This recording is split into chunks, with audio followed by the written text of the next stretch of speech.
Is ready? Subbu, let me introduce Alagar and then I can call you. Yes.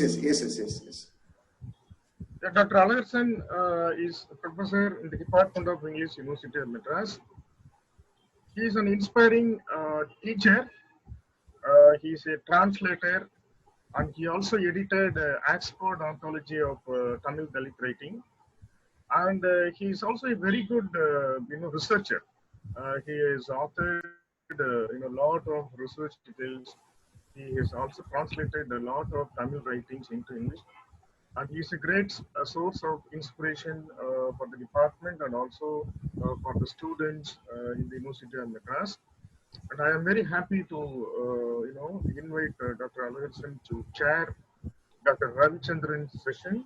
Dr. Ravi is also our, one of the pillars for the Department of English, University of Madras. So you are most welcome, Alagar. Thank you, Dr. Armstrong. Thank you, Dr. Ramasubbu. Thank you, sir. Yeah, already I think we are running short of time. I won't take much of your time, Dr. Ravi. In the morning, when Dr. Ramasubbu talked about the number of participants, he said more than 650 participants are registered. But we are not able to see them. Though it's Zoom, we are able to see only the images. Okay. I was, when we were reading Jean Baudrillard talking about the virtual images, which rules the world, we thought it was a westernized idea, and then we are too much with reality, and then we boosted ourselves as having almost close ties with reality. But now I'm sad that Baudrillard is not there to laugh at us, that we have also shared the virtual reality. We are living in the virtual reality of living with images. So in this context, I think to challenge this kind of power of images, we also have to revive the human contact, which is almost difficult in the virtual age. So let me tell you that 5 years back, if you introduce a speaker, then you normally tend to read out the profile. But now these days, the entire profile is there online. So anyone can read the profile, and T. Ravichandran is a popular teacher and speaker, scholar. Most of the participants who have come for the conference have already known Dr. Ravichandran, and then it is actually pointless for me to read out his CV. So let me just tell my acquaintance with Dr. Ravichandran. I knew Dr. Ravichandran as a friend's friend. My colleague, Dr. Venkatramanan, was his batchmate in his BA in American College. And then my roommate, Dr. Venkatesan, was his classmate in the MPhil. So it is only through my friends I came to know Dr. Ravi, and then he became very close to me. So that tells a lot about Dr. Ravi. He is a very friendly personality. That's how he earned a lot of audience and who have come for these participants. Now, when I am thinking of Ravi, quite often I am reminded of one particular incident. So he reminded of one incident that happened when he was doing 10th standard. He said a fortune teller who came to his home gave it in writing that Ravichandran will not study after 10th standard. So he said, you better close his education and then better channelize him towards business, and he will not continue his education. But he took it as a challenge, and then he continued his education, and then he finished his post-graduation, and then MPhil, and then during his PhD, he was recollecting all these things. Then he said, no, during this period of time, he was also reading palmistry and then numerology. And he said, what the fortune teller told that time was true. And he said, that time I did not have that line in my hand. Now the new line has come. So by way of saying this, he says, see, the fortune teller can tell what is the status quo, and the human have a capacity to create change in that. So I think that is a great insight for me, and that also tells something about his interest in postmodernism. Postmodernism is not something that comes after modernism. He seems to tell us quite a lot about how postmodernism goes back and forth again and again. So with this brief introduction about Ravi, his personality, and about our friendship with Ravichandran, I think I can give him some more time to talk. Okay. So thank you, Dr. Ramasubbu, Dr. Armstrong, and Dr. Ravichandran. Over to Ravi. Thank you. Thank you. Thank you. So thank you, Dr. Alagarajan. I hope I'm audible to all the audience. Yes, audible, Ravi, audible. Yeah, very nice. Okay. Thank you. Thank you, Dr. Armstrong. And actually, I had a very long introduction and keeping all the names in mind, and I wanted to thank each and everyone individually. But considering the fact that Dr. Subbu and Dr. Alagu had already pointed out that we are running short of time, it's like 1 hour delay. And I think I'll just express my heartfelt gratitude to the entire organizing team for considering me as a probable speaker. Special thanks to the team from Mannar College. The reason is that this will be hat trick for me as far as Mannar College is considered. The first time I gave, it was in a person face-to-face to their students and the faculty. And the second time they started a virtual conference, Zoom, with me as one of the speakers. And if I could see the progress, it was from the local, then they moved to the national, now it's to the international level, collaboration with other established institutes. So it's my deep appreciations that I feel that I'm grateful to them, and then I keep accepting the invitations despite having a very busy schedule. And without spending much time on introduction, let me wish you all a very postmodern morning, postmodern noon. I hope it won't go till evening. There is another speaker. Okay. And again, a very special thanks to Alagu for giving a very unique introduction. I like maybe in the question answer session, I can talk more about that, the other personal details if required. As far as the participants are concerned, thankful to some of my colleagues who are participants, some of my friends, some of my students, some of my scholars, and some who wanted to join, who could not join. So all the group is there. The places where I worked before, like from Guntur, Bapatla, and then there are people from Kerala, there are people from Delhi, people from all over the country. So my special thanks to being part of this program. Now, when I said that I wished you a very postmodern morning, so I leave it to decide whether it is good or what's going to happen. And if you don't understand what I meant by that, I'm going to explain that. So let me start with sharing the screen. Participants, just pin this screen.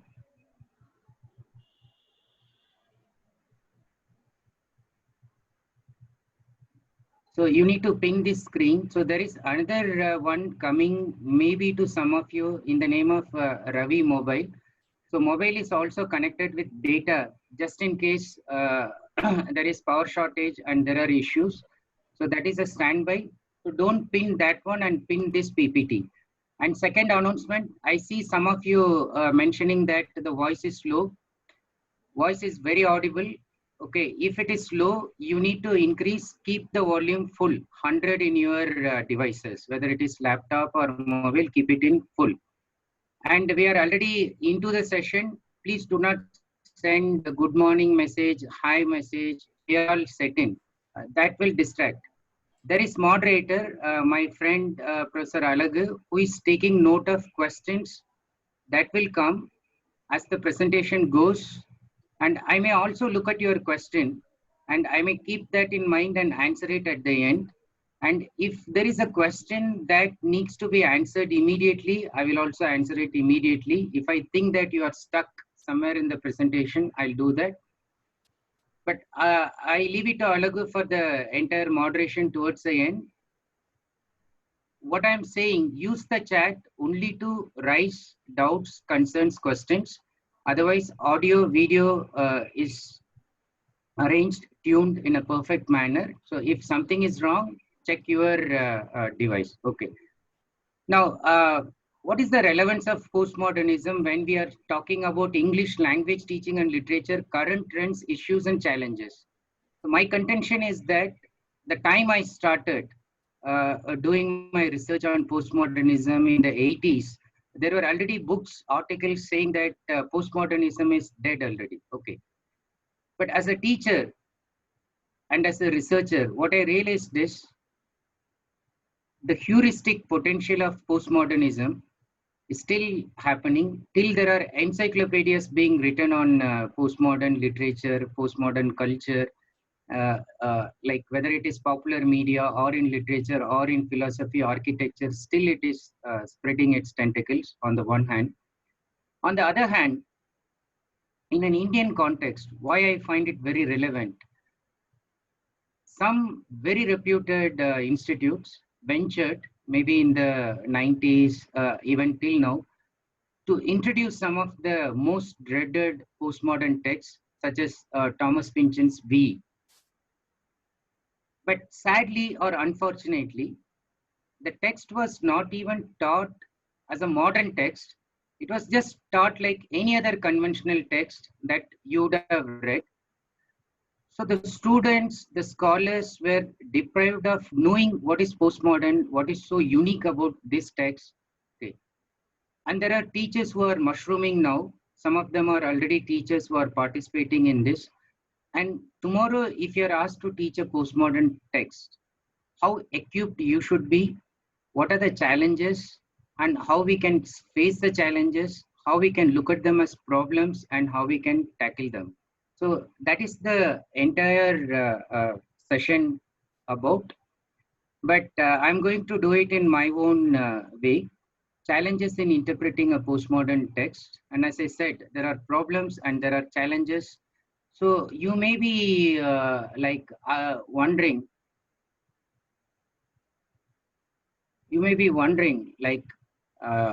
what kind of problems? Postmodernism is actually a protean subject. Now, in order to grapple with this protean subject, I'll explain what is protean very soon. We need to understand the problems and face its challenges. Now, you may be asking, aren't there enough problems in the world already? Okay, we are just surrounded by problems after problems. Why are you adding to our problem? Now, one thing that I learned from postmodernism is that problems are hidden gifts, and then we enjoy a lot by facing them as challenges and finding solutions. So I hope I'll be able to give you some solutions in this one. Now, to start with, as I said, I just want you to get acquainted with a postmodern text and to know how does it differ from a traditional and or modern text. Because as I said, those who claim to have read a typical postmodern fiction is often confused with a modern one. Those who claim to teach successfully for ages that I am teaching a postmodern text has always been teaching this as a very traditional text. There is no difference between the person teaching Wordsworth's Daffodils or Thomas Pynchon's Gravity's Rainbow. Just telling you the plot summary, telling you the story. And you should know postmodern writers like John Hawkes say that when other writers start with plot, characterization, and all that, we start with the assumption that there is no plot, no character in our novels. You will understand more as I go to exemplify what is a postmodern text. So let's look at some representative examples. Let's look at the conventional one, how it begins and how it goes. We all know and we are all aware of this. Look at the story of the Sleeping Beauty. Once upon a time, there was a queen. So you know that the conventional text will always have this thing, once upon a time. So it takes you to a realm that you are 100% familiar with.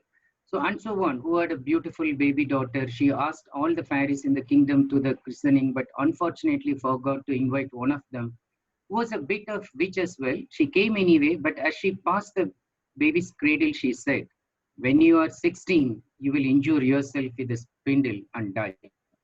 "Oh no," screamed the queen in horror. A good fairy quickly chanted a magic spell to change the curse. When she hurt herself, the girl would fall into a very deep sleep instead of dying. So you know that there will be a prince coming and then genuine love, and then when he kisses, she comes back to life. And all the fairy tales end with they lived happily ever after. The conventional story puts us in the most comfortable zone. We know what we can expect. So they will make us believe in the willing suspension of disbelief, and we are happy to accept it. That's the conventional one. So we are okay with that, and we are so much okay that we have developed a kind of mindset to read only that. Now, when you look at the modern one, a typical representative one that I can think of is Franz Kafka's Metamorphosis. Look at the way it begins. As Gregor Samsa awoke one morning, so looks like once upon a time only. The beginning is fine, so still it looks like a conventional one. From uneasy dreams, he found himself transformed in his bed into a gigantic insect. With this one sentence, the writer has moved from realism, the conventional text, to surrealism. Somebody, a human being, turning into a gigantic insect. Kafka deliberately didn't want to tell how the insect looks like, whether it's a worm or a vermin or a cockroach. But the closest image they think of is a bedbug or sometimes a cockroach. But then how could a person transform? The surrealistic image is trying to drive home some point which he could not succeed in doing it in the realistic manner. What is so beautiful about Kafka? He goes with realistic details. Okay.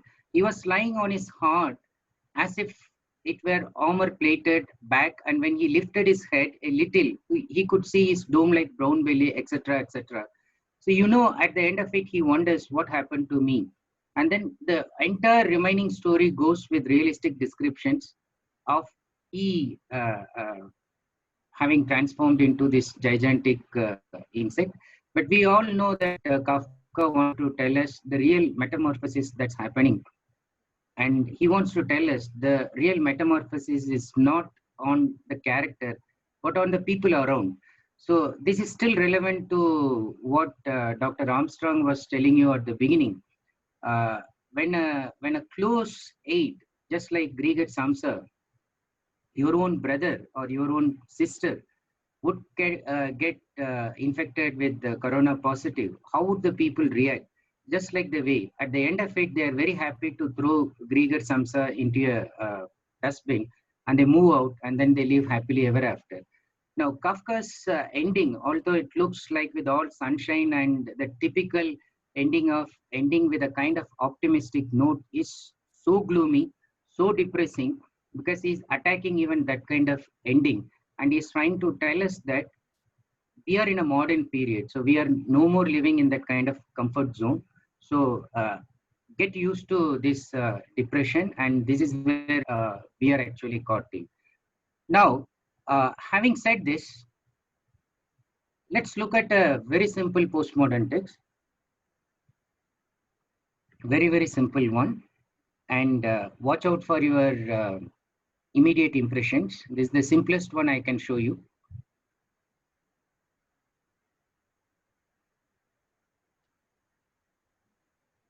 So you can read it, you can try to understand, you can try to decipher it. And if you think that this is making it slightly difficult, I'm just going to show you the actual way it is represented in English letters. So this just I have changed the font, and you will see that it's no relief. This is actually the text. Okay, I put that in another font. This is from Pynchon's Gravity's Rainbow. Look at the way the novel is positioning a most important situation. Paranoid Systems of History, PSI, a short-lived periodic. The 1920s, whose plates have all mysteriously vanished. Natch, has even suggested in more than one editorial that the whole German inflation was created deliberately simply to drive young enthusiasts of the cybernetic tradition into control work. After all, an economy inflating, upward bound as a balloon, its own definition of Earth's surface drifting upward in value, uncontrolled, drifting with the days, the feedback system expected to maintain the value of the mark constant having cumulatively failed, unity gain around the loop, unity gain, zero change, and hush, that way, forever. These were the secret rhymes of the childhood of the discipline of control, secret and terrible, as the histories say. If you wonder where there is an element of literature, what kind of language is this that we are going to teach? So more surprises yet to come, but you should also note that this is nominated thrice for the Nobel Prize for Literature, and thrice it was rejected for its increasing complexity. Edges were hardly glimpsed, much less flirted at with. Destruction Ho and demons, yes, including Maxwell's, were there deep in the woods with other beasts vaulting among the earthworks of your safety. So was the rocket's cerebral passage reduced literally to bourgeois terms of an equation such as that elegant blend of philosophy and hardware, abstract change and hinged pivots of real metals which describes motion under the aspect of yaw control.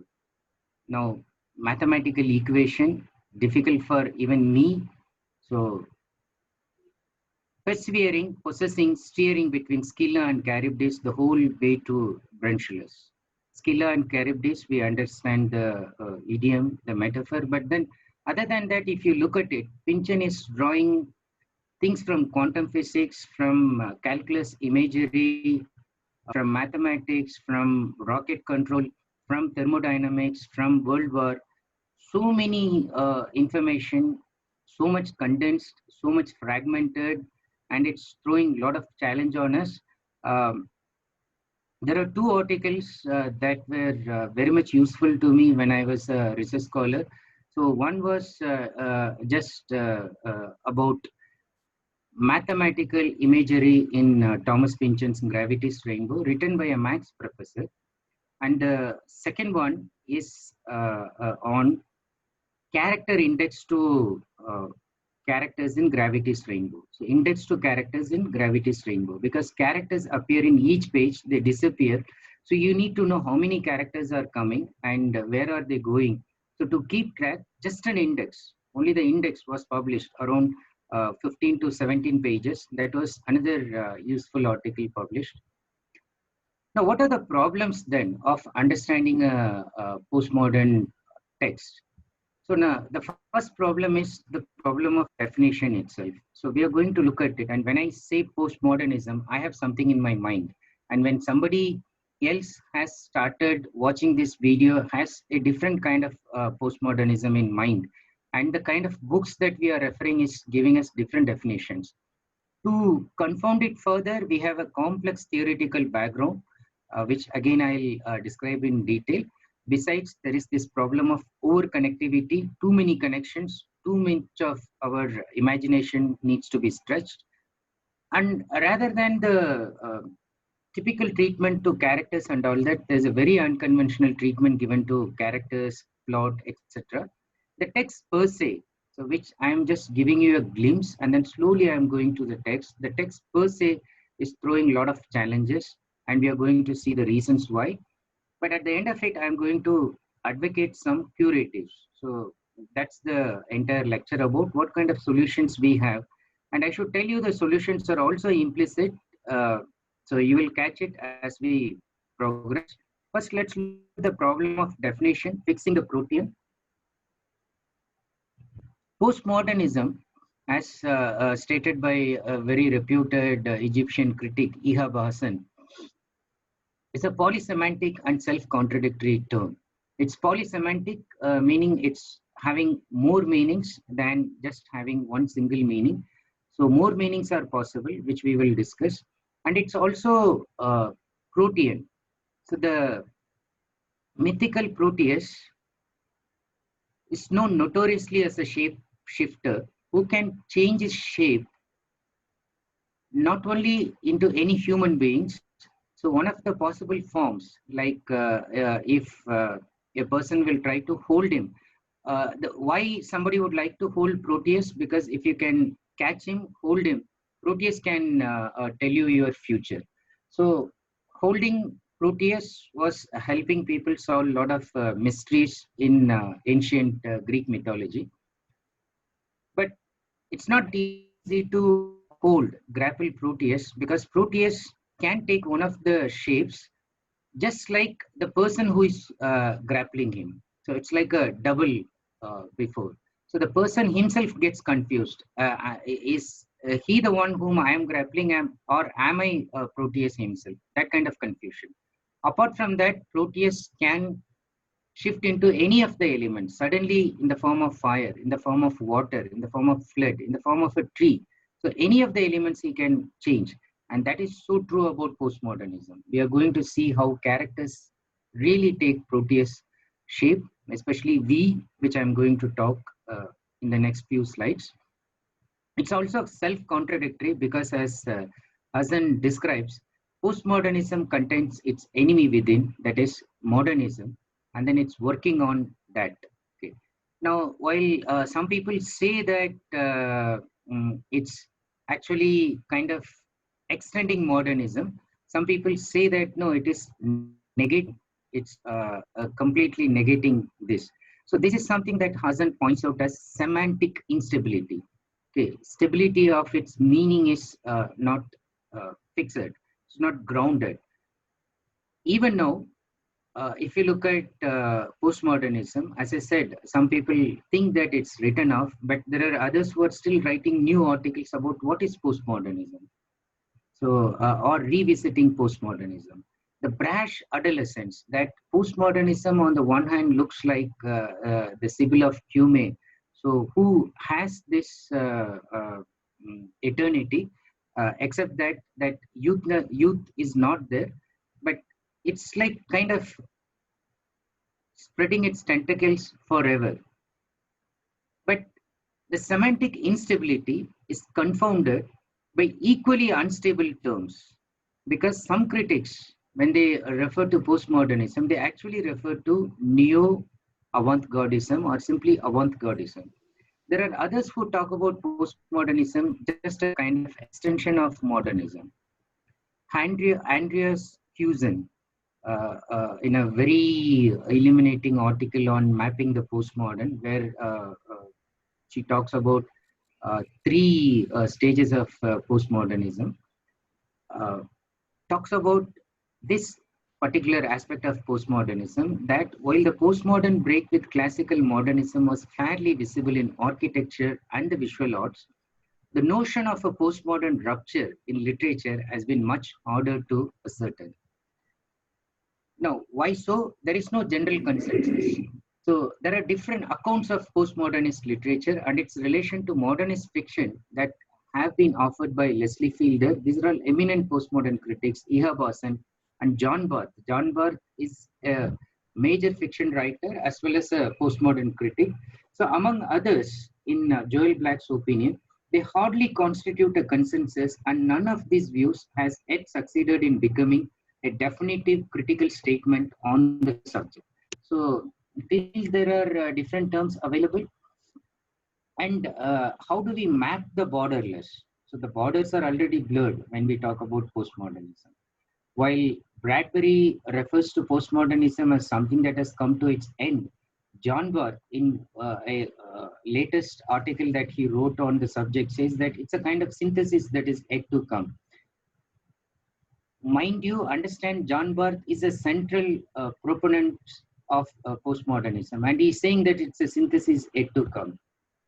Hassan himself talks about this historical instability while pointing out the continuity, discontinuity from modernism. And he says that modernism, postmodernism, these two are not separated by Iron Curtain or Chinese Wall.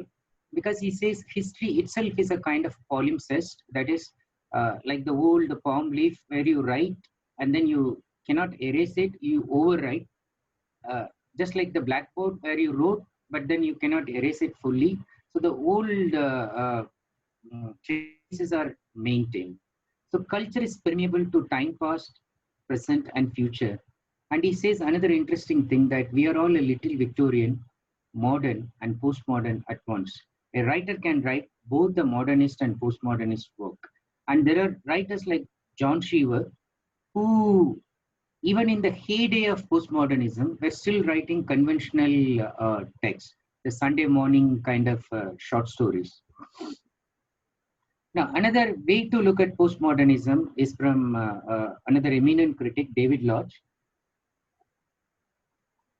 He says that let's identify this phenomenon as literature rather than literature.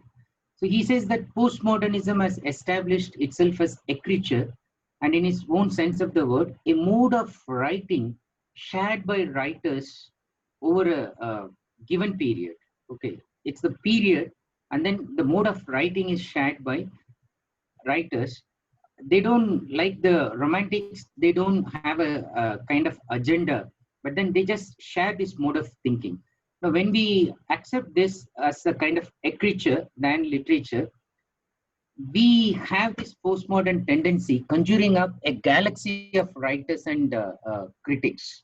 So to name only a few dominant ones: Italo Calvino, Gabriel Garcia Marquez, Umberto Eco, John Fowler, John Barth, Thomas Pynchon, Jerzy Kosinski, William Burroughs, Donald Barthelme, Raymond Federman, John Hawkes, William Gass, E.L. Doctorow, Robert Coover, D.M. Thomas, Salman Rushdie, and James Coetzee. Among the critics, Jacques Derrida, Jacques Lacan, Roland Barthes, Michel Foucault, Jean-Francois Lyotard, Susan Sontag, Leslie Fielder, Ehab Hazen, Paul de Man, Harold Bloom, J. Hillis Miller, Gerald Hoffman, and Jeffrey Hartman. Now, Derrida himself, is a very complex figure, and then the entire postmodernism is kind of putting on his theory of deconstruction and the notion of play. But in a very famous interview, when he was asked to tell what is deconstruction and what it is not, in simple terms, this is what he said. What deconstruction is not? Everything, of course. What is deconstruction? Nothing, of course. Paradox is something that Derrida enjoys so much, and it is something that defines postmodernism, along with irony also. Now, what Derrida does, he undermines the supposition that the system of language provides adequate grounds to establish the boundaries, the coherence or unity, and the determinate meanings of a text or self. That is, the belief that each sign has a signifier, and the signifier is connected to a signified, and that signified, in simple terms, the meaning, and that is connected to the absolute signified. Okay, the absolute signified, if you believe that there is a God, and then it's connected to God. If you believe that you go by the author, then the author is acting as the absolute signified. However, for Derrida, he uses the term difference. For him, meaning is that which differs and differs. That is, it's differing. Cat is not dog. Dog is not horse when you look at a dictionary, but it keeps on differing. So you know that horse is also not so many other animals, so many other insects. And he says that the reference is endless. Okay, it keeps on differing and differing. So there is no central meaning in the sense of absolute signified, a center, a construct that is trying to give a sense. But rather than mourning, one can play along, rejoice in multiplicity, and affirm the provisional nature of all meaning. The center as truth and as a construct is something that is vehemently deconstructed by all the postmodern writers and thinkers. As Eco points out, postmodernism is born at the moment we discover that the world has no fixed center. Whether it emanates from a kind of frustrated view that's coming from the post-World War scenario, or from a kind of nihilistic thinking that is emanating from Nietzsche's view that God is dead, whatever it is, there is this feeling that there is no fixed center. And look at the way Wolfrace puts it in a very convoluted manner. What is this truth in postmodernism? This is not to say that there are no truths, but to put it in a somewhat convoluted manner. The truth of truth is that there is no truth, and this is truth, that is capital T, truths, truth. Now, Mark Curry has another way of looking at it, refers to this as a kind of structuration and multiplicity, and making a difference between structuralist and the postmodernist, whom we again refer to in terms of modernist and postmodernist. We associate structuralism with modernism and post-structuralism with postmodernism. Where the structuralist was concerned with structure, the post-structuralist is concerned with structuration on the ways in which the text is constructed by criticism.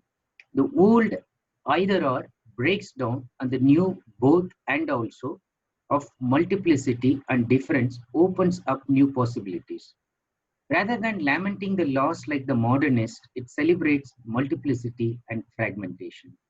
So that is what I meant when I said we'll all have a postmodern morning. I wanted to tell you that let's celebrate the multiplicity, although we are living in this age of fragmented reality. For others like Fredric Jameson, it's a kind of cultural formation. It's very important that if you want to understand postmodernism, you need to look at the way Jameson looks at modernism, postmodernism as stages of capitalism. So Jameson identifies three phases. The first phase is the phase of the market capitalism, that is from the 18th to late 19th century in the Western Europe, England, and the United States. The steam-driven motor, that is the actual invention, and it represents all realistic fictions, short stories, etc. So you can associate with conventional literature. The second stage is the late 19th century to the mid 20th century, that is Second World War and post-Second World War. You can say the monopoly capitalism, where electric and internal combustion motors were invented, and we associate this period, according to Jameson, with modernism. Now, the third that we are concerned with and that we are living is the multinational or consumer capitalism associated with nuclear and electronic technologies and correlated with postmodernism. The other important way to approach postmodernism is to take Lyotard's three-word description of postmodernism, which is very crucial to any thinking, any definition of postmodernism. So Lyotard defined this by saying it's all about showing your incredulity toward meta-narratives. The other word that is used with meta-narrative is grand narrative. So to explain it simply, he sees modern societies creating categories in terms of order or disorder. Okay. In fact, the pre-modern societies were believing that they lived in a very kind of orderly society. Disorder set in for the modernist, and the modernists believe that it is our responsibility to give unity, order through our work of art, whether it is Pablo Picasso using his Guernica to create a kind of unity through his art, or James Joyce or T.S. Eliot using the mythical method to give structure and unity to their fragmented reality represented through their images in their work like Ulysses or Wasteland. So they were all trying to work for the order implicit in the disorder. So they were not coming out of this. Now, Lyotard equates stability with the idea of totality. That is, order itself for him echoes stability, totality, or a totalized system. Okay. Totality, stability, and order are maintained in modern societies through the means of grand narratives or master narratives, which are stories a culture tells itself about its practices and beliefs. So a grand narrative you can look at as a kind of meta-ideology, for example, democracy. So saying that democracy will set you free, it will give you all the freedom, as against a totalitarian society. Whereas a totalitarian society would believe that we will believe in our own ideology. So our ideology is more important than relationships. So we will work for the ideology, and that ideology, like Marxism, for example, they believe that that will save the people. Now, Luther considers whether it is Marxism or Freudism, okay, Freud's theories of ego, and then his fixation with the kind of subconscious association with all things related to Oedipus complex or sex. So he considers all of them as a kind of meta-narrative, meta-ideology, and the incredulity, the disbelief. Okay, so that is where postmodernism emanates. The substitute, the alternative, the counter narrative for Luther is creating mini narratives, because they are always situational, provisional, contingent, and temporary, making no claim to universality, truth, reason, or stability. Now, the other writer referred to by Dr. Alagu at the beginning, so much about virtual reality and Jean Baudrillard. For Baudrillard, there are only signifiers with no signifieds. There are only pictures of chairs. So they will say that if there is a cup on the table, they will say there is no cup, because they'll say that there is no tangible thing, because we are seeing only through signifieds and signifieds in the form of images and sounds, which are forever deferred and deferred. So without any real chairs ever being referred to or existing, he calls this separation of signifier from signified a simulacrum. He introduces the term simulacrum, a representation without an original that it copies. Simulacra, the plural of simulacrum, don't mirror or reproduce or imitate or copy reality. They are reality itself.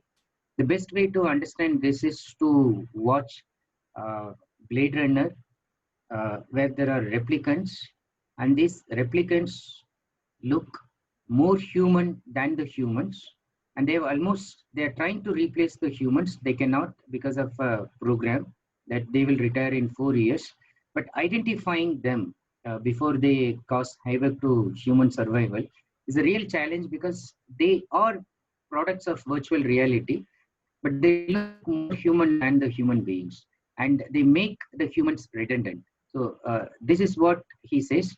The other simple example is looking at, for example, the old way of recording a song and current DVDs. So in the old way, the first master record is very important. The current DVDs doesn't make a difference between the first one or the millionth one. So it will have the same quality. Now, if more clarifications are required, we look at that in the question answer session time. So the complex theoretical background, again, it's making it very difficult, because there are so many labels, and when people normally refer to something as postmodern fiction, what they actually refer to is metafiction, sometimes historiographic metafiction, or sometimes surfiction, or sometimes parafiction. Now, John Barth himself says that we are all trying to address a kind of used upness. The fiction itself is seen as a kind of construct. Raymond Federman refers to his surfiction as something what surrealists called that level of man's experience that functions in the subconscious surreality. I call that level of man's activity that reveals life as a fiction, surfiction. So for him, life itself is a fiction. And he explains, not because it happens in the streets, but because reality as such does not exist, or rather exists only in fictionalized version. So in fact, Luther and others say that postmodernism is legitimizing your ability to look at, accept, challenge the multiple versions of reality, instead of looking reality as one reality with capital R. The other associated problem is the problem of overconnectivity, and that comes because of its interdisciplinary nature. Look at what Barth and Pynchon are telling about this over-connectivity. John Barth says, quote unquote, to understand any one thing entirely, no matter how minute, requires the understanding of every other thing in the world. To know one small thing, this is what his central character thinks, should know every other small thing in the world. Now, Pynchon, one of his characters remarks, everything is connected. So you can understand the kind of paranoid, schizophrenic tendencies that the characters are having in terms of over-connectivity. And if you look at the kind of connections these writers are trying to give, like Pynchon's Gravity's Rainbow, if you look at it, what are the fields that he had referred to? The fine arts and mass media, literature and criticism, philosophy and psychoanalysis, architecture and cybernetics, anthropology and mythology, mathematics, social science and technology, history and geography. In fact, my scholar times when I was going to ASRC, Hyderabad, the times I spent in literature section was very less compared to the time I spent in sections related to social science or engineering or science, because that was the kind of reference that I needed more from a library. Pynchon, for example, makes use of thermodynamics very vociferously, frequently, concept of entropy, and so much from quantum physics, because Pynchon himself was a engineering graduate from Cornell University, and he worked for Boeing for some time. And his first short story was titled Entropy. So you can understand the kind of metaphors that he brings from science and mathematics and physics particularly. The other problem is that some of the postmodern texts do not operate on the realistic realm. It goes to the cyberspace. Okay. Literature extends to technocultural studies. So this another completely mushroomed area that touched upon techno-humanism, postmodern science fiction, post-humanism. So it kind of alters the definition of literature. When we see literature as a kind of monistic way of approaching text, it tries to alter it, expand it, and makes it a kind of all-inclusive one. The most celebrated postmodern science fiction by William Gibson, Neuromancer. Again, the equivalent is the Matrix series, if you want to understand what it is. Actually, it kind of hails a hacker as a kind of anti-hero of this one. The entire thing is about hacking artificial intelligence systems. There are two artificial intelligence systems. They are trying to control it. And the paragraph that I quoted from Pynchon was so much concerned about control, information, and controlling information, which is again relevant in today's world, which I'm going to tell you why. Because when Lyotard and others were pointing out about this incredulity towards meta-narrative, they're also talking about the way knowledge is received in the postmodern era. Again, I recall Dr. Armstrong's point, like one of the three things that today teachers need is this digital competency. So what they also point out is anything that is not digitalizable will cease to be knowledge. Okay, you can just see, at least till the vaccine is going to be found, the teachers who are not going to be digital friendly, the teachers who are refusing, who have their own misconceptions about using any media or any technology, may cease to be teachers, at least for the time being. Okay. Or unless somebody digitizes their knowledge. So either it has to be entered into this binary 0-1 mode, otherwise knowledge is not going to be seen as knowledge. The other interesting thing is the opposite of knowledge is not ignorance. It's not stupidity. It's not knowing things as it is in the modern humanist paradigm, but rather noise. Now, what is noise? Noise is not the literal noise that is coming, like disturbance the noise that is coming from fan. No, not that noise. Anything that doesn't qualify as a kind of knowledge is noise, is something that is not recognizable as anything within this system. That is, in information theory, noise has a special value. Noise is the disorderly messages which is there in information theory. That means the more noise you have, the more messages are there, and you need to kind of decipher it to get it. But it remains noise because it's not easily digitalizable and it's not easily convertible into knowledge. So noise has much more potency than what is actually delivered in the form of knowledge as a packaged product.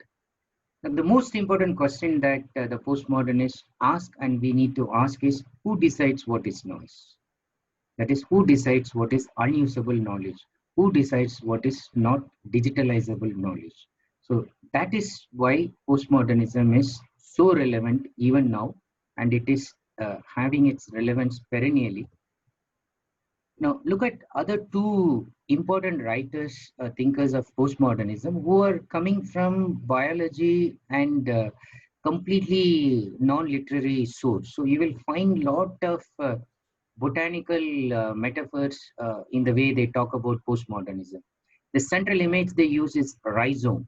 Okay, till modernism, they look at the entire philosophy, the way knowledge is disseminated in the form of a tree, or they call it as arborescence model. An arborescent tree is the one that is root model, which has a kind of root, okay, central root from which there are branches, offshoots, okay, but it is connected to a central root that is the absolute signified. Now, throughout, these writers throw out the model of tree and replace it with the model of fungus, a rhizome. A simple way, rhizome, crabgrass, ginger, okay, cut anywhere. So it doesn't claim that I'm the original. It doesn't claim that I'm the alpha. Okay, so it doesn't claim all these things. A rhizome is an organism which consists of interconnected living fibers, but with no central point, no particular origin, no definitive structure, no formative unity.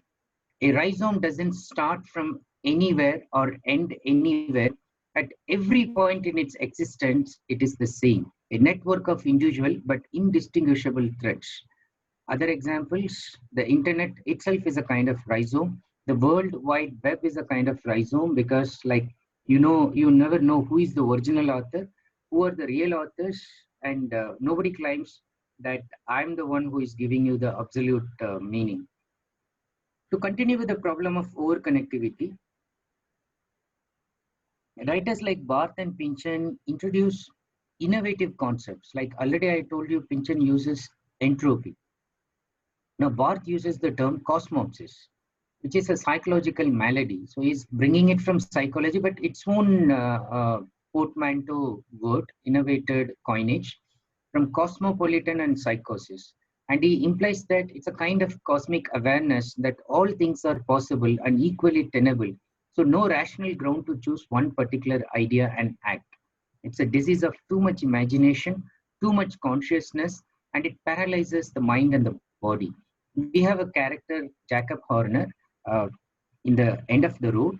So Jacob Horner is a professor who retires from Johns Hopkins University, and he goes to the railway station, and he wants to know where all he can go for the $20 that he has got. And the ticket counter is being given around 16 to 17 options. Now, each option is equally tenable for him. He thinks of the options, sits on the railway platform on a chair there for 24 hours, paralyzed, and he didn't know what to do. So too many options, and then completely paralyzed. So that's what he says as cosmopsis. Now, the problem of over connectivity is also due to giving many versions. In fact, postmodernism itself is to be seen as an eclectic version of many versions. The problem again is several discrete views of postmodernism are there, and all these versions are not compatible versions. When Barth talks about the literature of replenishment, Newman talks about the literature of an inflationary economy, and Luther talks about a general condition of knowledge in the contemporary informational regime. And Husserl talks about a stage on the road to the spiritual unification of humankind. Husserl, in fact, uses first the term posthumanism, and he actually anticipates posthumanism as the kind of extended form of postmodernism.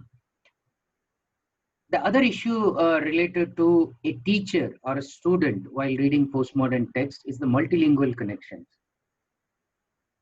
It's force driving you to know more languages, because the knowledge of many languages will help you to understand even a simple thing like name in Pidgin. Pidgin, for example, is very well versed in French, Latin, Spanish, German, and he uses wide use of American slang. So one of the dictionaries that I had to use to understand Pidgin is the Dictionary of American Slang. Understanding multilingual connections helps in comprehension. For example, look at the character Shale, Shawan, Mocker. Okay, Pidgin's V. Shale, English ugly. Shawan, German beauty. Mocker, maker in English. Literally, someone who is making ugly things beautiful. And who is he? He's a plastic surgeon who makes ugly faces beautiful in the novel. Now, Pidgin is again making fun of us. So he really doesn't want us to do this kind of homework, but he's saying that it's foolish. Like, I would do this kind of things. But then if you really want to understand this, so you need to grapple it in terms of knowing many languages. Now, I earlier referred to the unconventional treatment given to characters, and I said that postmodern characters are really protean. A very typical example is V. V is the central character in Pidgin's single letter title novel V, and the V dot is the name of the novel. Now, throughout the novel, there are characters trying to find out who is V along with the readers. So we also would like to know who is V. The first time when V dot appears, it appears in the girl named, in the form of girl, female, as Victoria Wren. Later as another woman, Victoria Magnus, in the form of Viola and Venus. So V appears in the novel in female forms. But at one point, one of the characters who is in chase of V wonders what sex V might be, not what genus and species. Because first time when the writer refers to V, we find it in the form of mercury vapor lamps receding in an asymmetric V. And second time, there is a reference to V note, that's the name of a jazz club. The third time, it's in the form of Veronica, who is a female rat. So from human to mercury vapor lamp to a musical note to a female rat, protean personalities. Later, V is not only persuasive in forms, but also in place names like Venezuela. So look at, critics have exhausted all the names that begin with V in the novel, Valletta and Vishu. In ideas, victory, virgin, view, vision, violence, as energy, the symbol of verb, volt, vector, velocity. Critics have not only exhausted V, but also inverted it. And they say, let's look at inverted V as A, and there is alligator coming in the novel, so it refers to alligator. Some said double B, that is W, and they said it's representing the entire world. Other critics observed that no, it is double B in reverse, M. It's Malta. There is a reference to Malta. Yet another critic said that V is Vishu. Vishu is Pidgin's panoramic encoding of V is you, the readers. Okay.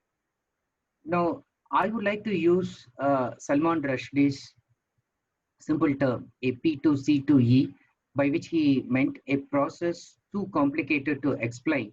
And using that, I'm quoting from V itself, where a character says, who unquote from him, says, there is more behind and inside thee than any of us had suspected. Not who, but what. What is she? What we are not knowing. Now, coming to the final part about the text per se. The text per se itself is subversive. What it does is it works to subvert all chances of attaining closure. In any way, if you want to try to get a conclusive ending, it will try to resist it. And besides, it is self-reflexive, metafictional, intertextual. So Patricia Waugh refers to metafiction as fiction, which calls attention to itself as an artifact in order to raise questions about the relationship between fiction and reality. And look at the famous oft-quoted line from John Barr, single line about self-conscious narrative.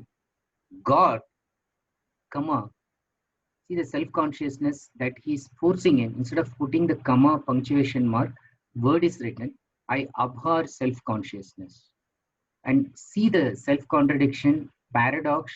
He says, I hate, I detest, but nonetheless, I use it. That's a typical postmodern trait. There are common epithets even to describe what is metafiction. Introspective fiction, narcissistic fiction. Linda Hutcheon calls this as narcissistic narrative in a famous book. Self-conscious narrative, introverted narrative, auto-representational narrative. So explicit use of metafictional techniques stems from modernist questioning of conscious and reality. And then intertextuality as such. From one of the critics, Roland Barthes, famous for his The Death of the Author, he says it is the language which speaks, not the author.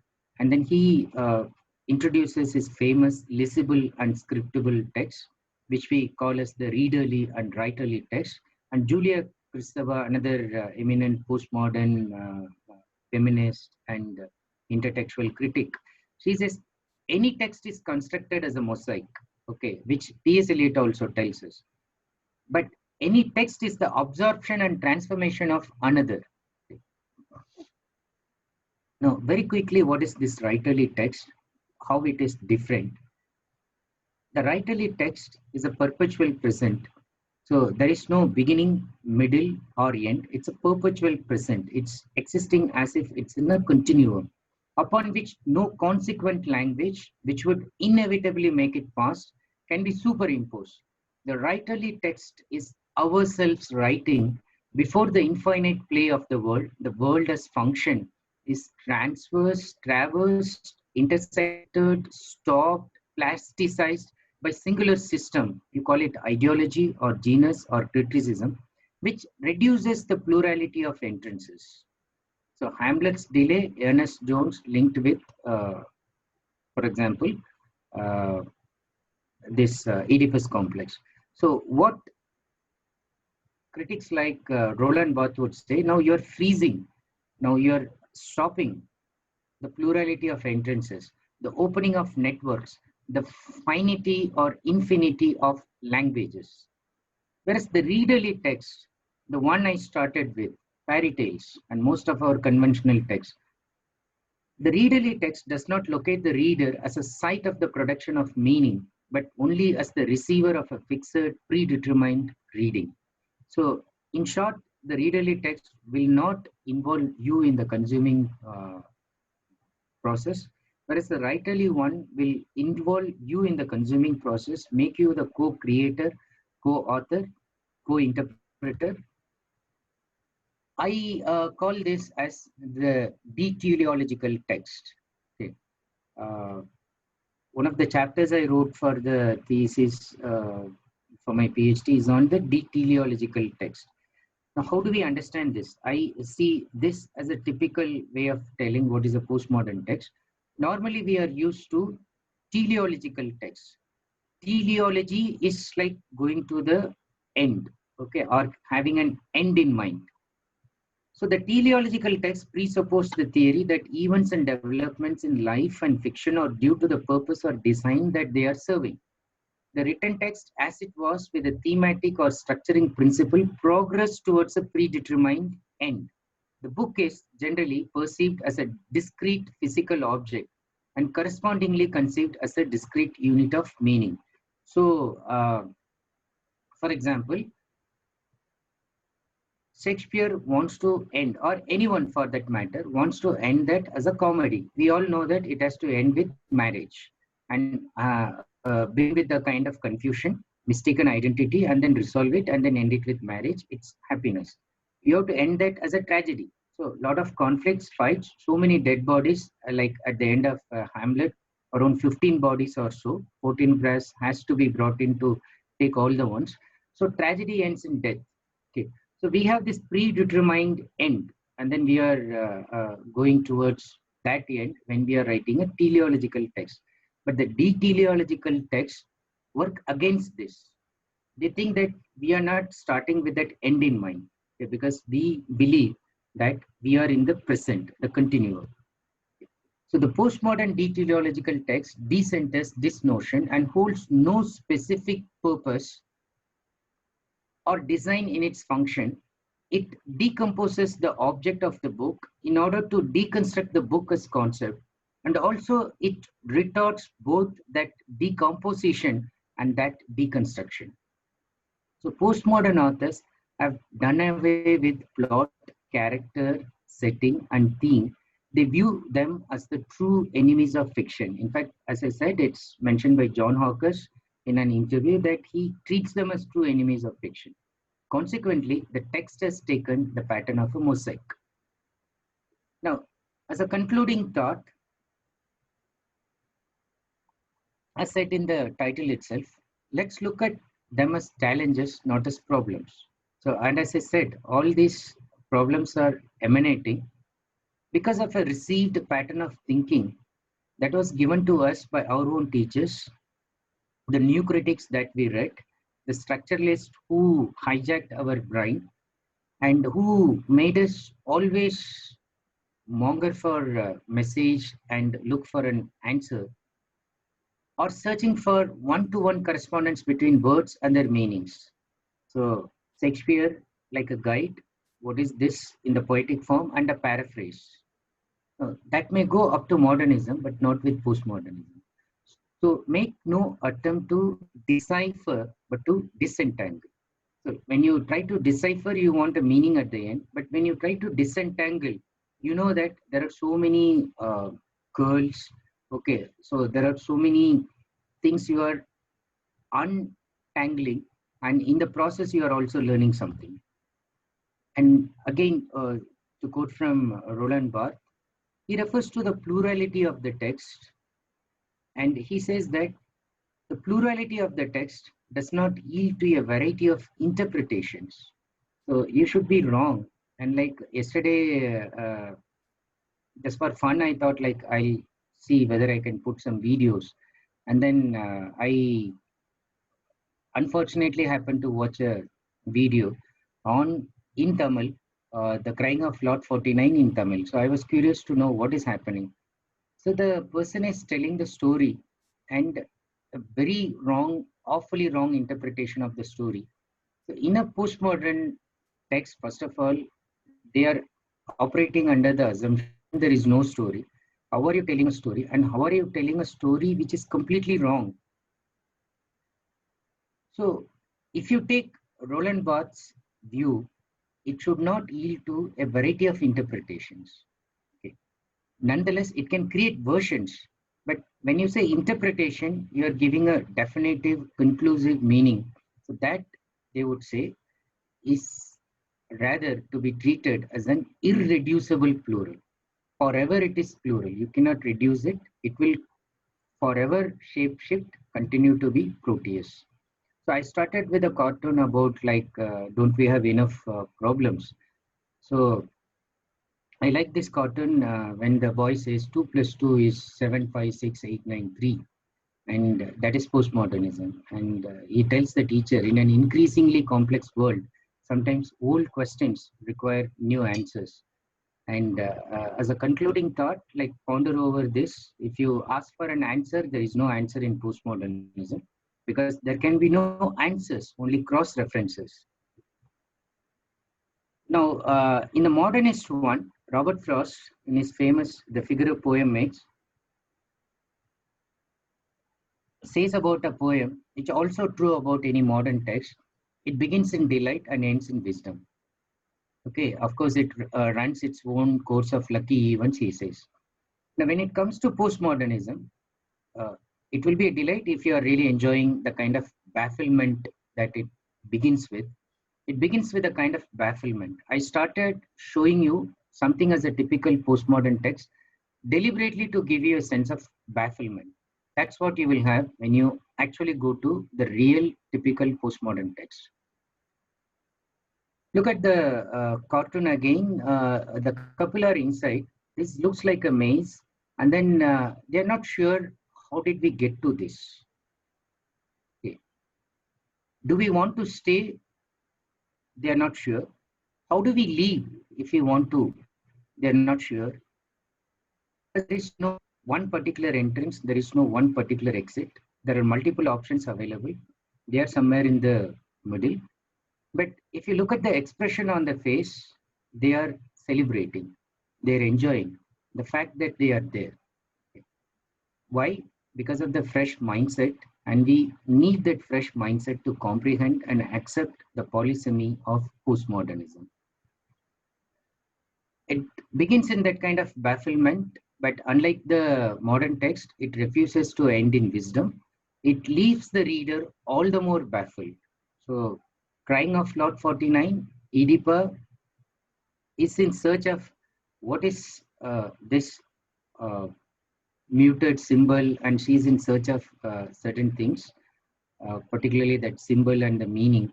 And the novel ends with where it started. All the more the central character is baffled along with the readers. Now, there are some selected references that I have used. As I said, there are no answer. We can give a lot of cross references. And then E.H. Basson's The Culture of Postmodernism is very helpful to get a basic idea. For the new ones, Mary Clake's Literary Theory, so a guide for the perplexed, is again offering a very helpful starting point for understanding this. And then there are so many depending on the novel that you want to read. And there was one article I wrote based on this, and it's also part of my book on postmodern identity. I'm just leaving this thank you note, the kind of promise I'm taking from all of you to start reading a postmodern text today and finish it in a week's time. In case you are bogged down with the seminar proceedings, I give you one more week. So at least read a text, and I'm going to suggest you, and I'm thanking you with this promise that I'm taking from you, that you will read one text, because the entire lecture is useless if you're not going to show that in action. And only when you start reading, you will appreciate the efforts that I have tried to prefigure and make you kind of configure in your mind what is this postmodernism. And as a concluding thought, I just suggest that at least start with a graphic fiction as well as a novel written by Paul Auster, City of Glass. It's very funny. Okay, so like if required, I can talk about that in the question answer session. Or start with Italo Calvino's If on a Winter's Night a Traveler. Very self-reflexive, very interesting, because if you want to understand what is intertextuality and what is real self-reflexive novel, if you read Barthes, for example, if you read the first short story, Lost in the Funhouse, it's very interesting to understand that from the short story, self-conscious narration or self-reflexive short story. But when you go to Pynchon's Gravity's Rainbow, there are writers like Linda Hutcheon who talk about overt and covert metafiction.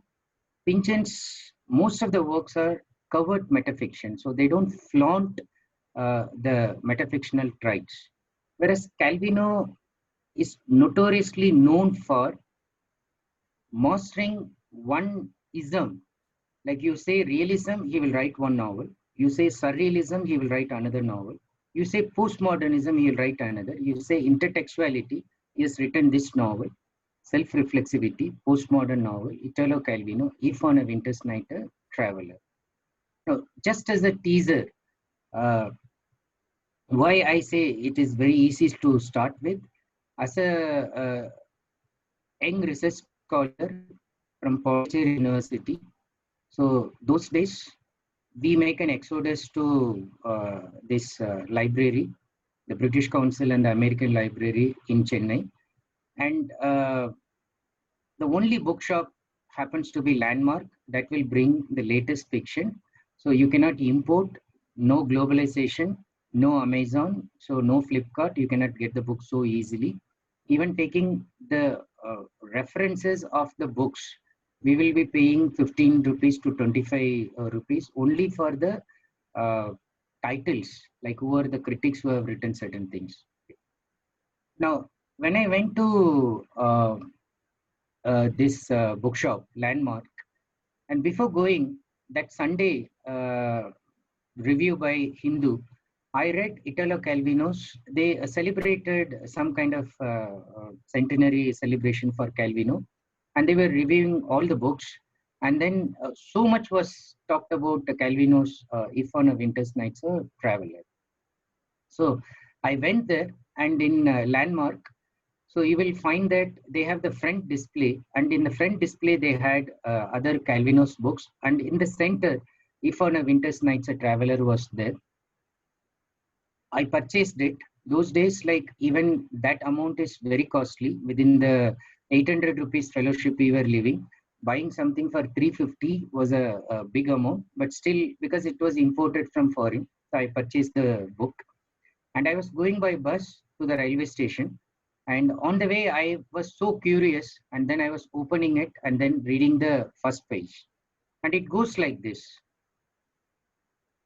You are about to read Italo Calvino's book, If on a Winter's Night, a Traveler, and so on. And after a few lines, it goes like this. So, reader, what are you up to? You read a recent review of Calvino's books, and then you found a review on Italo Calvino's If on a Winter's Night's Traveler, interesting. You happened to go to a bookshop and you found that it was displayed on the front row. You picked it, you purchased it, you are on a bus and you are standing and you are, there are others who are nudging you. So reader, what are you up to? What are you going to read? Now, exactly like the kind of experience I had, and I was like feeling, where is he watching me? What kind of self-reflexivity is trying to give? Okay. So this is just to start with, just to tease you, and then start with postmodern texts, which are typical, but none the more interesting. Lost in the Funhouse is again interesting. Crying of the Lot 49 slightly is bit complex, but interesting because it's one of the smallest texts written by Pynchon compared to 700 odd pages like Gravity's Rainbow. So this is easily readable. As a concluding thought, I want to leave you with one remark from John Barth. Although I inspired you to read this, but this is with the kind of disclaimer that when you are trying to read and trying to tell you that do not try to interpret these texts, enjoy reading the text, and then try to use the multiple references that they are trying to give. Now, John Barth is also a fan of Bertolt Brecht, okay, the German playwright. And then he refers to one incident about Brecht that Brecht was so much fond of the proletarian plight, the workers, the downtrodden people, and in Mother Courage and other plays that he will always try to portray the downtrodden people, and he was so concerned about them. So he didn't want to write in a language, the elitist language that they will not understand. So he had a donkey, okay, on the shelf that he will face every time he is writing. This is on his bookshelf, and the head will keep nodding And on the head, he has put a caption he has put this thing as a note, and it says, "Even I must understand it." The donkey telling Brecht that whatever you write, even I must understand it. Okay. So whenever Brecht goes or appears to go above the head of the common people, he was bringing the language down, and he was revising, and he was looking at the donkey, and he was asking himself, will it understand? Let me reduce the tone. Let me reduce the jargons. Let me minimize. Let me say simple words. Okay. So he was making it as simple as possible. Now, John Barth, in a very light-hearted moment, in a very funny manner, he says, the postmodern writers are aware of this, but it looks as if they have a different icon to follow. The icon is the most reputed professor from the most reputed universities of the world, like, let's say, Yale or the Ivy League or any of the reputed Cambridge or Oxford, any reputed one, the most reputed professor. And it looks like they have put on the forehead of the professor with the note, even I must not understand it. So he says that this is a kind of assumption. It looks like he's actually joking. He says that it looks like that this is the assumption with which they are writing. But as I said, this is just a kind of disclaimer, teaser, that don't try to understand. So when the writers are trying to operate at a level where they are completely disbelieving the established notions of trying to create a text which will give you a kind of understanding and ecstatic bliss or joyance at the end. So they say that that is not possible. Okay. So with this note, I leave it to the moderator, and then I welcome questions.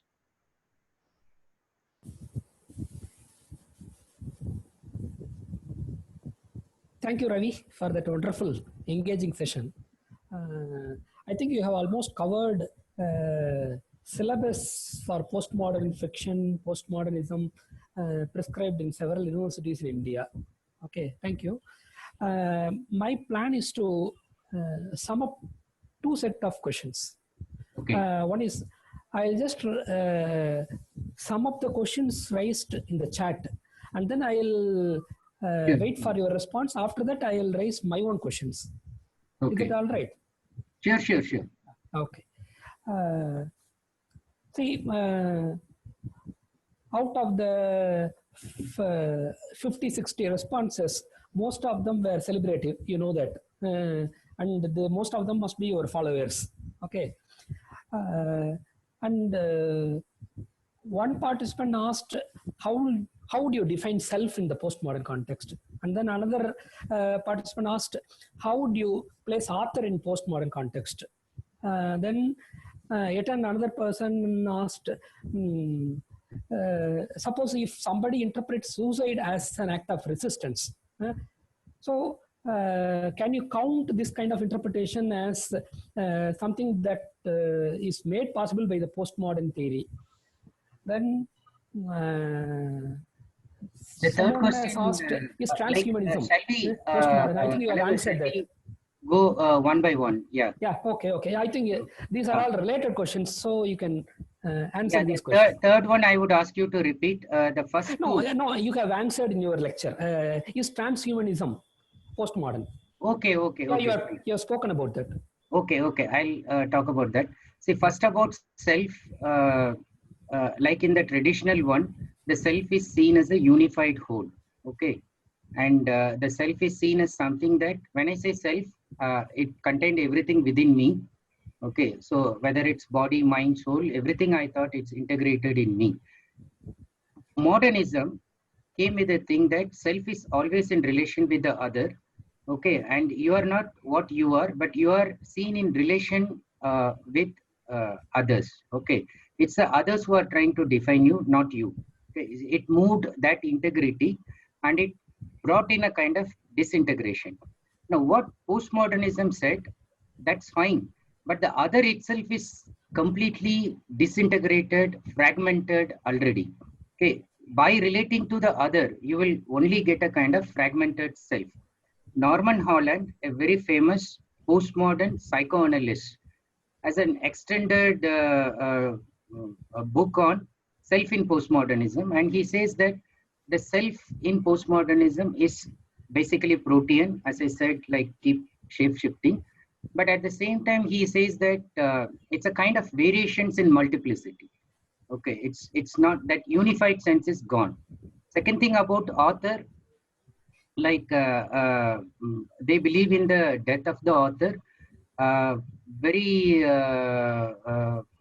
When we say death of the author,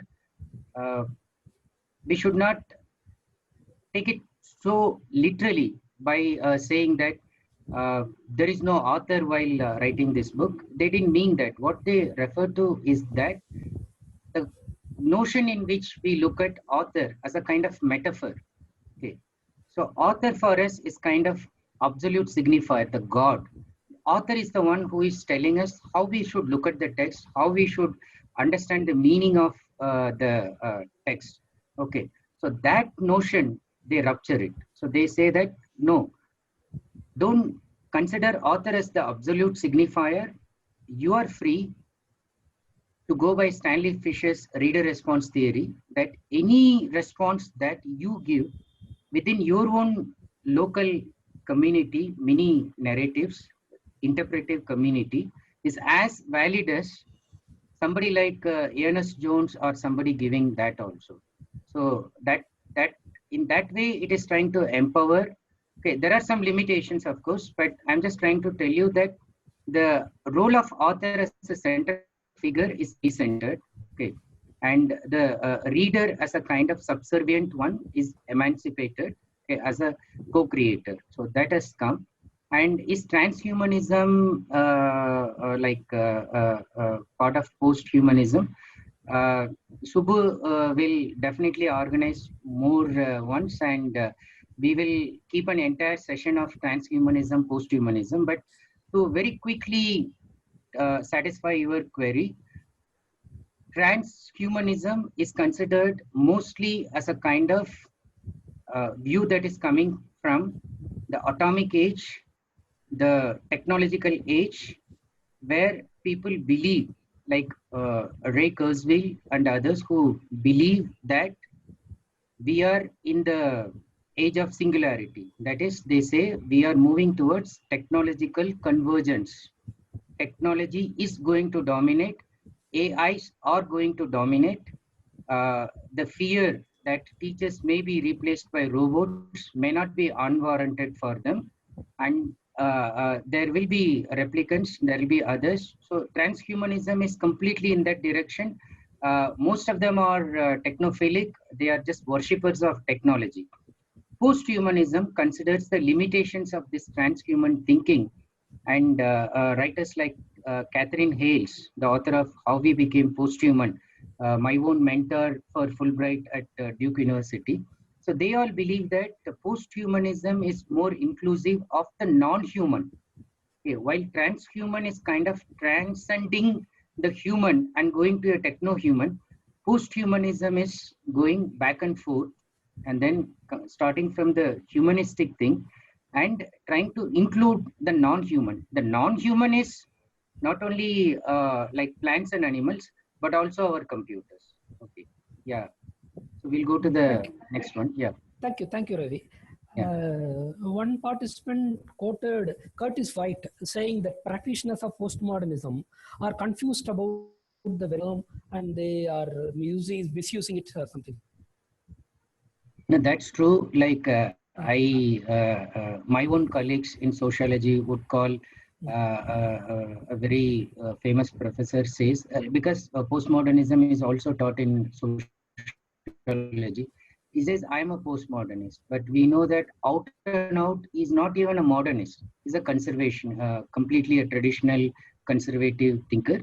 But he, there was a time, even in the US universities, where there were two groups, like one who were kind of delighting themselves in proclaiming themselves as postmodernists.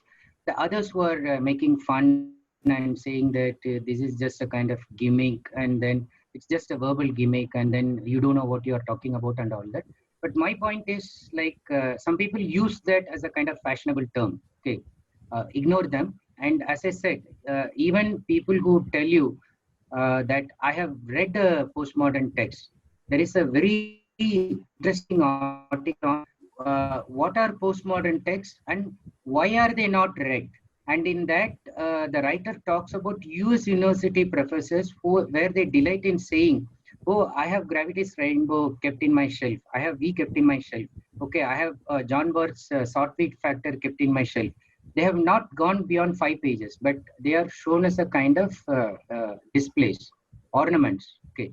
Now, people are misusing the term, but then where I want you to take that correctly is that the interpretative possibilities of postmodernism is something that is very important for us as scholars and researchers. What postmodernism tells us is that there is no one reality, there is no one truth, there is no one absolute fixed of anything, there is no one single version. So, in a very informal way, yesterday we were talking about politics. Now, the kind of politics in each academic department, if you are joining as a young scholar or as a young faculty, you will be told that this faculty is devil, so bad, and you will be told that this faculty is so good, angel. What if you read postmodernism and if you train your mind to think in a postmodern way, it will tell you this is a version constructed by him and identify ways in which you can deconstruct. And this is another version. Even when somebody is angel, it is another version. So you are free to choose your own versions, and you try to understand that there is neither this black and white, there is always this gray areas which postmodernism is trying to throw light on.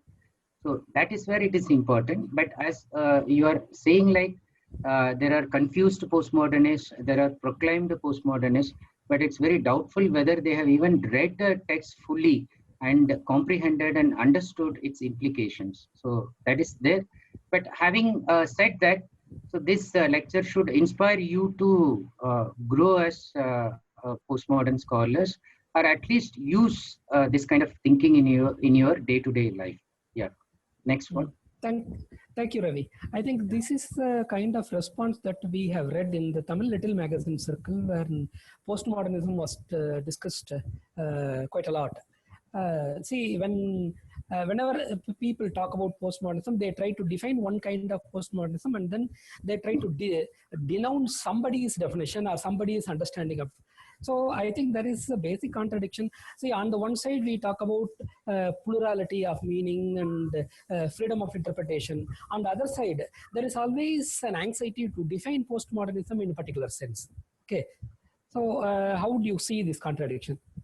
So you have also denounced Tamil article about crying of Lot 49. Huh?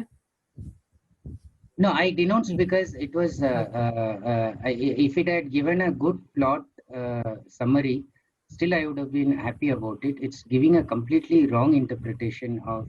No, that is the problem. Wrong interpretation. See, when we say wrong interpretation, then we also endorse right interpretation, which was challenged by postmodernism. So no, the problem is people may misuse this freedom of interpretation.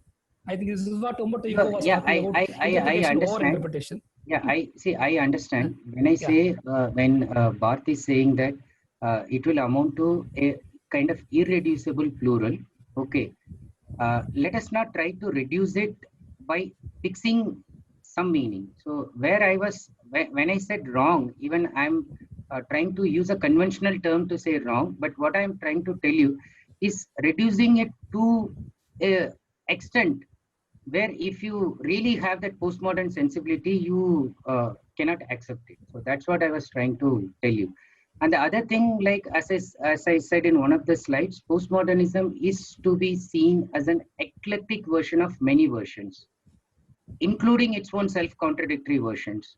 So when I read Barth, and if I apply that to Pynchon, I may have problems. So I have to see Pynchon in his own conception of postmodernism, see that as a creature, various modes of writing, and appreciate them in their. So like Calvino is creating his own sense of postmodernism, which John Barth is hailing. And John Barth himself is saying at the heyday of postmodernism that I am not writing a postmodern text. When we are all saying that this is a typical postmodern text. Okay. But this is not to confuse us. This is to make us tell that don't try to reduce it. And don't try to denounce some kind of thing as wrong or right. Okay. You just leave it. You just say that, oh, that is your version. Okay. If you are happy with that, fine.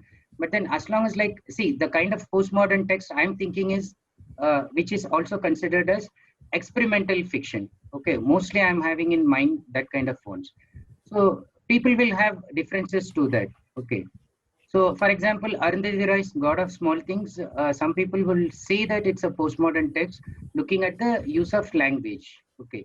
So, to me, to be considered as a typical postmodern text, I would need more of self-reflective elements, more of writerly form, instead of trying to tell a story and trying to convey something. So that is where I would differ. But I would not say somebody looking at it, looking at the language use and identifying that as a postmodern one. I will say that you are trying to reduce at one level, and that version, if it is okay for you, it's okay for me. But I cannot call that as a postmodern reading. Okay, thank you. Another participant asked a question about, is there something like postmodern life writing? Postmodern life reading. Postmodern life writing. Okay, I think this is something connected to the question that I have marked. See, in the contemporary period, in the last 1 or 2 decades after 2000, there is rising reception of autobiographies. So there is almost a revival of author. Okay, after talking about death of the author in the 80s and 90s, now there is a rousing reception for the birth of the author. You have tribal autobiographies, Dalit autobiographies, feminist autobiographies, LGBT autobiographies. So I think in that context, that participant seems to be raising this question. Is there a postmodern life writing, a conventional life writing? Okay. So very interesting, very valid question. Thanks for asking this, because Susan Sontag's The Benefactor, okay, it's an autobiography. It's written in the autobiographical mode. Susan Sontag's The Benefactor. Even Paul Auster's City of Glass, which I asked you to read, it also emanates the autobiographical mode in using a kind of diary. Okay, it uses a diary. But what these writers are doing, they're trying to tell you, like, what is happening to the readers. So what I'm going to say may be unpleasant and unacceptable to some who are like real fans of autobiographical writing. But what these writers are trying to tell you is each autobiography is a construct, okay? And it is constructed by a lot of narrative devices which they are trying to puncture. For example, diary. Okay, diary is supposed to be one kind of narrative device that you believe in. Okay. Now, what they will say that in the novel, he will say that, oh, I found that diary, and when I recollected, those last 2 pages were not there. Okay, so the ending is left to the writer. In Susan Sontag's The Benefactor, it's called an autobiography, but it's not the autobiography of author Susan Sontag. It's about the autobiography of one of the characters. Okay, and the character relies on diary, okay, and then memory, and then even dreams. It's mostly about dreams. Okay, and then he recollects the dreams exactly. Now, towards the end, we find that the person is becoming very old. The memory is failing. The person is finding that the memory has become unreliable. He doesn't know whether the central character he married or he betrayed or he killed or she died of her own. Is not sure. And those pages where he recorded were burnt in a tragedy. Okay. Now, what I'm trying to tell you, I think you might have got this unreliability of the author in the autobiography, which we are taking as 100% true. Okay. Hitler's autobiography. Okay. You take a lot of other autobiographies. When we think that it is 100% true, they are trying to tell us that understand that truth can be constructed, created, in a manner in which you will try to consider this person as somebody whom in reality may not be so. The autobiography of a king, okay, an emperor, or someone written by his own friend, okay, says that this king fought there in the battle so valiantly. In truth, the soldiers who were there at the time knew that this fellow ran off and the soldiers fought and then won. Okay, but that is not recorded. In the autobiography, it is written that the king fought in the front row and fought. Postmodern autobiographies are there, but the author is dead in the sense the role of the author, the figurative role of the author is extinguished. And the readers are made to doubt their own understanding of this by challenging if whenever they try to reduce the text and the meaning. Thank you, Ravi. But the question is about the subalterns who are trying to make sense of their life, and then when the marginals are trying to create some kind of a truth, and there is a theory which says that there is no truth. I think that is why I think this participant has raised the question about life writing. No, I think, see, there are, for example, any tribal writing, a tribal autobiography. Okay. See, there are two types of writing. So one writing, the conventional writing, which we mostly believe, like when they are trying to tell, there is some life into it. No, the question is about the implication of theory over the rise of the new voices. Say, for example, an Aboriginal writing about his own life. So how would we make sense of this kind of an explicit autobiographical self, which is not self-reflexive? And how would we account for this kind of writing in the period when we talk of high theory in the name of postmodernism? That's what I'm saying. Like, see, Tamil again, J.J. Sila Kuripugal, okay, which is reckoned to be a postmodern, whether I don't know whether you call it autobiography or whatever it is. So if you look at it, the way the writer is expressing his own experiences are different from the subaltern writers who are actually, I would say, they are not using the postmodern mode. I think this, like, we are trying to make a slight difference. If you're using the postmodern narrative mode of using covert, overt metafictional devices in an autobiographical fiction, then it becomes Factor or City of Glass. If they are not using it, they are still writing the use. For example, the postmodern kind of narration to unearth certain things which were created by the mainstream fictional writers, and then they have constructed a truth. Okay, so now the marginal writers are also trying to create certain kind of narratives in which they are using sometimes a deconstructed style to counter that narrative. Okay, so that is where it will become postmodern, not in terms of narration, but in terms of intention. Okay, let me conclude. I am asked to wind up the session. Okay. Let me wind up with one last question. See, I am teaching in Madras University. You teach in IIT Kanpur. When we teach in such institutions, there is a disruption. It's possible to teach this kind of high theory and then talk about postmodernism. And most of the participants who have come today, they must be teaching in government college in some rural place. And just think of the practical difficulties of handling this kind of a paper or such theoretical pieces in the classroom in a rural context. How would they relate? How would they help the students relate with this kind of a theoretical text? I think that is why people are now talking about end of theory or after theory. How do you respond? So let me just start with a brief biographical note before answering this, and this will be the concluding thought. So I'm just slightly deviating. The biographical note is this, I was born in 1966. The time when Derrida was presenting his structure, sign, and significance of play in humanities in Johns Hopkins University. And after the delivery of this lecture, Levi-Strauss, who was the proponent of structuralism, said that structuralism is dead and now postmodernism is born. 1966, Levi-Strauss said postmodernism is born, the year I was born. Okay. Now, what happened to me? I went to school. Okay, my teachers taught me nursery rhymes. Okay, I followed the British model. And then I went to college. So I was taught Wordsworth and Shelley. Okay, I was born, if you look at chronologically, a postmodernist, but I was actually taught to understand what is Chaucer, what is Shakespeare, what is Shelley. And then I was slowly reaching that new criticism, T.S. Eliot, modernism is the latest one. Okay. And then as a research scholar, I try to find out like, where am I now? What can I try explore new? And then I try to find out that, okay, this is there.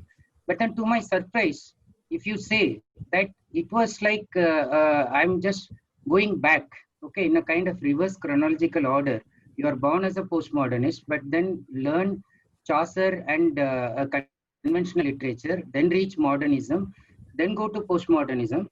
The irony that I am pointing out is today we cannot say that we don't understand this because we are caught in that kind of culture, hybridity, fragmentation. We are living everywhere. We are living in virtual reality, as it was pointed out before. Now, in order to make sense out of it, okay, reading is important. Secondly, remote colleges, what are they doing? Where is the syllabus they are getting from? So they are following Madras University syllabus. New NITs and others, they are taking from IIT. Most of us are there in their board of studies. If I go, I will say, introduce Crying of Lot 49. Okay, I may help someone personally, but we are telling them where we need to play a crucial role is by causing the awareness and helping those people in the remote corners to understand the kind of plight that we are caught in. And there is, let us say, Crying of Lot 49 is in their syllabus. But if they are going to teach it as they would teach Chaucer or Shakespeare, then we are actually kind of depriving of the students, the new learners, of something that they rightly deserve.